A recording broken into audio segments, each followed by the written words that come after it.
एक समय की बात है, सेठ धनराम अपनी पत्नी सरला के साथ एक गांव में रहते थे। वे बहुत धनी थे, परंतु उनकी कोई संतान नहीं थी। उनके घर पर गायत्री नाम की एक नौकरानी काम करती थी।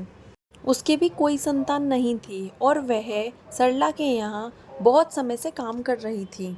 एक दिन धनराम ने अपनी पत्नी से कहा कि मुझे कुछ काम से शहर जाना है, इसलिए तुम गायत्री को 2 दिन के लिए अपने पास ही रोक लो। मैं 2 दिन बाद वापस आ जाऊंगा। सरला ने गायत्री से कहा कि तुम घर का सारा काम समेट लो और 2 दिन के लिए मेरे पास ही रुक जाना। गायत्री उसकी बात मान गई और इस प्रकार धनराम 2 दिन के लिए शहर चला गया। गायत्री अपने घर गई और अपने पति से कहा कि मैं 2 दिन के लिए सरला दीदी के पास रुकूंगी। गायत्री माता रानी की बहुत बड़ी भक्त थी और वह नित्य दिन पूजा किया करती थी।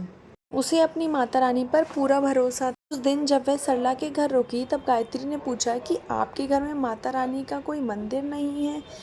तब सरला ने कहा कि मुझे माता रानी पर बिल्कुल भी विश्वास नहीं है। आज तक मैंने जो मांगा है मेरा पूरा नहीं हुआ है, इसीलिए मैं अपने घर में कोई भी मंदिर नहीं बनाती हूँ। तब गायत्री उसे समझाती है कि हमें माता रानी पर पूरा भरोसा करना चाहिए, वे हमारी इच्छाओं को ज़रूर पूर्ण करेंगी। परंतु सरला उसकी बात को नहीं मानती है। इस प्रकार गायत्री पूजा नहीं कर पाती है और मन ही मन माता का नाम लेती रहती है।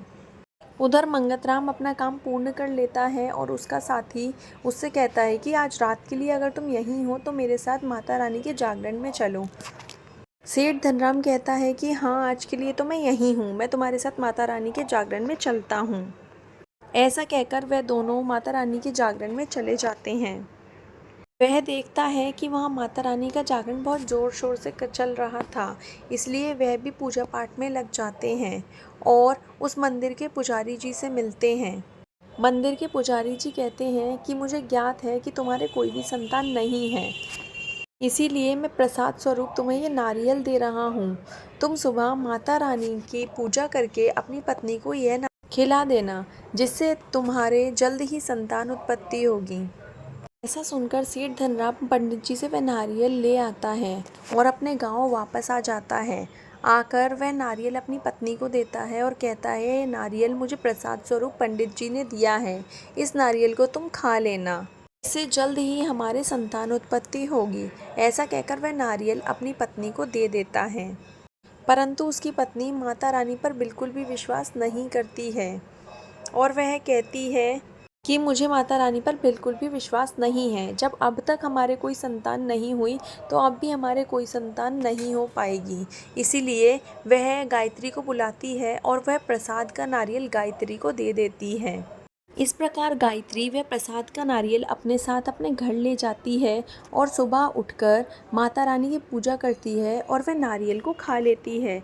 जब धनराम को पता चलता है कि सरला ने वह नारियल गायत्री को दे दिया है, तो वह उस पर बहुत गुस्सा करता है। कुछ समय बाद नवरात्रि आती है और वह गायत्री अपने घर में पूजा पाठ करती है और माता रानी का प्रसाद भी तैयार करती है। परंतु वह निसंतान है, इसलिए कोई भी व्यक्ति अपने अपने बच्चों को उसके घर पर नहीं भेजता है। कुछ समय बाद दरवाजे से आवाज़ आती है, तो वह देखती है कि 9 कन्याएं उसके दरवाजे पर खड़ी होती हैं और वह कहती हैं कि माता, हम आपके घर पर कन्या पूजन के लिए आए हैं। तो वह कहती हैं कि आप तो मुझे साक्षात 9 देवियों का। इस प्रकार वह उन 9 कन्याओं का पूजन करती है और उन्हें प्रसाद स्वरूप हलवा पूरी खाने के लिए देती है और कहती है कि मुझे आशीर्वाद दो कि मैं जल्द से जल्द संतान प्राप्ति हो सके। उसका सच्चा मन होने के कारण वह 9 देवियां उसे आशीर्वाद देकर जाती हैं। उसके घर पर उन 9 देवियों के चरण बन जाते हैं। वह देखती है और सोचती है कि ये तो साक्षात देवियां थीं, मैं उन्हें नहीं पहचान पाई। वह माता रानी से प्रार्थना करती है कि माता रानी, यदि मुझसे कोई भूल हो गई हो तो उस भूल के लिए मुझे क्षमा करना और मुझे आशीर्वाद देना। अपने पति को भी यह बात बताती है और दोनों मिलकर माता रानी का पूजन करते हैं। इसके बाद गायत्री सरला के घर जाती है और देखती है कि सरला बीमार थी। वह उसे माता रानी का प्रसाद देती है, जिसके कारण सरला ठीक हो जाती है। अगली सुबह पता चलता है कि गायत्री गर्भवती हो जाती है। वह यह समाचार सरला को सुनाती है तो सरला भी खुश हो जाती है। वह सरला से कहती है कि यह सब माता रानी के आशीर्वाद से ही हुआ है, मुझे माता रानी पर पूर्ण भरोसा है। आप भी माता रानी का पूजन किया करो, जिससे आपको भी शीघ्र ही संतान की प्राप्ति होगी। कुछ समय बाद गायत्री के घर एक कन्या का जन्म होता है।